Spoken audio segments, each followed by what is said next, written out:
Assalamualaikum warahmatullahi wabarakatuh. Perkenalkan, nama saya Melia Nurlelia dari Universitas Sahid. Dalam video kali ini, saya akan sedikit menjelaskan mengenai siklus akuntansi perusahaan jasa. Kalian tahu gak sih apa itu perusahaan jasa? Jadi, perusahaan jasa adalah suatu unit usaha yang kegiatannya memproduksi produk yang tidak berwujud atau jasa, dengan tujuan untuk mendapatkan laba atau keuntungan. Contohnya yaitu salon. Salon menyediakan jasa seperti gunting rambut, luluran, make up, perawatan kuku, dan lain-lain. Tahap pencatatan, tahap pengikhtisaran, dan tahap laporan merupakan siklus akuntansi dalam perusahaan jasa, di mana sebuah prosedur pencatatan transaksi sehingga menjadi laporan keuangan. Kita memasuki tahap pencatatan. Transaksi perusahaan jasa merupakan informasi awal yang harus dicatat dan diolah sebagai dasar untuk membuat laporan keuangan. Langkah yang pertama yaitu menyiapkan sumber dokumen atau bukti transaksi seperti cek, faktur, serta kwitansi yang diterima setiap mengadakan transaksi atau kejadian yang ada di perusahaan. Selanjutnya dilanjutkan dengan pencatatan ke jurnal umum. Pencatatan transaksi dalam jurnal dilakukan berdasarkan data yang terdapat dalam bukti transaksi yang dimana jurnal dicatat secara kronologis. Dan yang terakhir yaitu posting ke buku besar.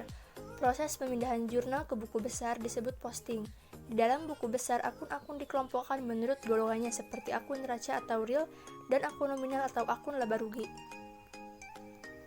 Melewati tahap pencatatan, kita masuk pada tahap pengikhtisaran, di mana terdapat beberapa tahap dalam tahap pengikhtisaran. Yang pertama yaitu menyusun neraca saldo. Data neraca saldo berasal dari saldo sementara buku besar. Neraca saldo ini dibuat sebagai langkah awal untuk menyusun kertas kerja. Selanjutnya memasuki ayat jurnal penyesuaian. Terkadang, sewaktu perusahaan melakukan pencatatan ke dalam laporan, ada akun-akun yang belum sempat tercatat. Disinilah pencatatan dilakukan untuk mengetahui saldo akun real dan nominal. Setelah menyelesaikan ayat jurnal penyesuaian, tahap selanjutnya yaitu membuat kertas kerja. Kertas kerja adalah alat bantu untuk membuat laporan keuangan dari transaksi yang terjadi di dalam perusahaan selama satu periode akuntansi.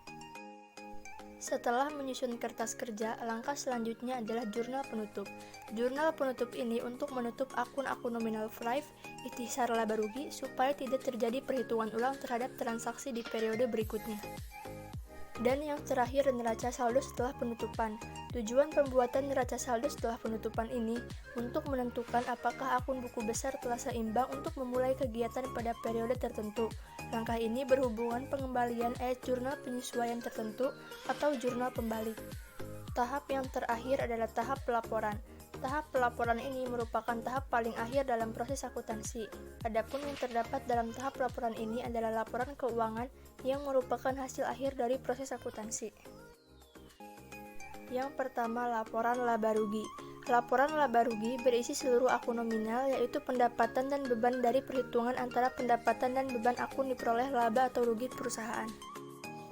Yang kedua, laporan perubahan modal. Laporan perubahan modal memiliki unsur-unsur yaitu modal awal sisa laba atau rugi perusahaan dan modal akhir perusahaan. Dan yang terakhir yaitu neraca. Neraca adalah laporan yang berisikan tentang posisi harta, utang, dan modal perusahaan pada saat tertentu. Jadi, itulah sekilas mengenai siklus akuntansi perusahaan jasa. Jangan lupa di like guys. Wassalamualaikum warahmatullahi wabarakatuh.